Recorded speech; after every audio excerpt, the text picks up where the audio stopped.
So this is the offensive line posting that we set up. We appreciate almost 600 votes on this one.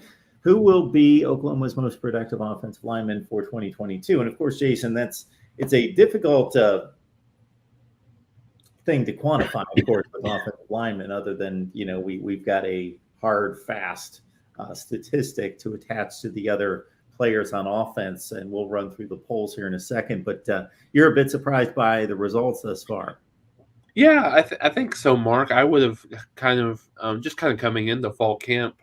I think I would have personally probably put that on Anton Harrison. I know that he was number 2 here, so pretty fairly evenly distributed between Anton Harrison, Wanye Morris, Andrew Raym, and McKay Tower. But I think yeah, I would have just from what he did towards the end of what he's been able to kind of change his body and has been able to get into an area of more consistency through the spring, and then that's carried over into the summer from what I've heard. But yeah, no, I think this would be great. I mean, I think if Andrew Raym intends to be is ended up being Oklahoma's most productive offensive lineman, I think that would in 2022. I think that would be an interesting discussion to get into. Is it because at the tackle position, Harrison and Morris have not necessarily developed the way I think a lot of people would have thought and hoped, or has Andrew Raym just kind of overall just really picked it up from where he was last year to this year? So I think you can look at that a couple of different ways, but at the end of the day, I think you always want your center to be a very, very high performing player, because Oklahoma with who they've had in the past, particularly Creed Humphrey, who played really, really well, and obviously is a standout for the Chiefs now in the NFL. Played set the bar pretty high for that position here as of late. So yeah, if Raym could be Oklahoma's best offensive lineman, I think in 2022, I think it would be just a really good testament to him. So, folks, you can still vote. This poll and the quarterback, running back, and wide receiver polls are posted on the community tab on the front page of our YouTube channel right here at the Voice of College Football Oklahoma. So we had asked a couple of weeks back about wide receivers after our preview of that position, who will lead Oklahoma in receiving yards this season. We're up to 830 votes there. Marvin Mims, the runaway winner. Theo Weiss, a distant second there. I think one thing before while you scroll down, Mark, I think just one comment that I make that was really interesting hearing from the story that came out during the Big 12 media days last week was that Mims was very close to pulling the trigger on transferring, and what people don't necessarily know is he probably would have transferred if Riley and staff would have continued to be on campus. He was, wasn't super thrilled with his utilization last year.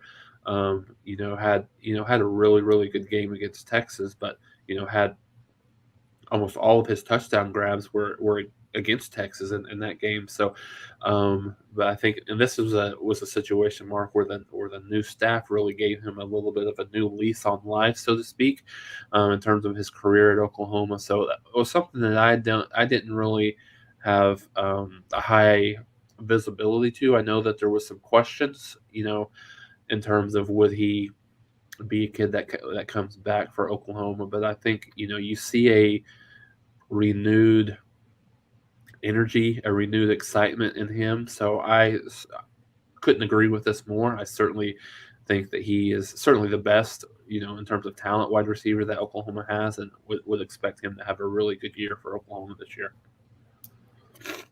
Let's check out the running back vote total. We're over 600 at this point, and continues to be a close race between the three we discussed at the time, and Kevin Sawchuk arriving a little bit later as a possible impact player.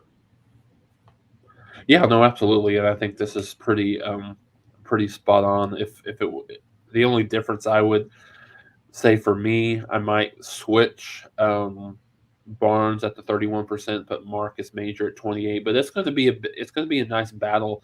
Honestly, between those three, there's a couple of guys that are in the mix that we just didn't have enough room to put on here as well. The transfer from UCF, and then Tyree Walker, as he kind of gets into the fold as well. So I think you've got a nice little battle for Oklahoma, just in terms of um, just in terms of just how much playing time those kids get. And remember, we talked about this as well, but and I saw a stat the other day with Levy's offense, he ran the ball, I believe, around 48 times per game, as opposed to where Oklahoma was last year, around 34 per game. So not a huge difference, but that's still 14 additional carries each game, and so you're probably looking to get 3, maybe 4 kids at least.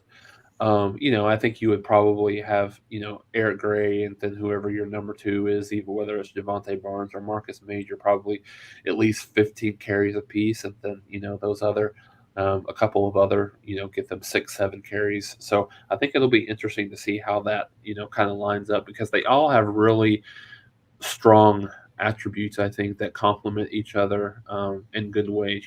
Eric Gray is probably certainly a better running outside the tackle, or getting the ball in space, whereas Tyree Walker's a guy that's probably more of a short yardage type of runner, and then you've got Javante Barnes and Marcus Major that are, really very solid, kind of in between the tackles and things like that. So it'll be, I think we'll see Levy put these guys in good positions where they can be the most successful and the most profitable for this offense.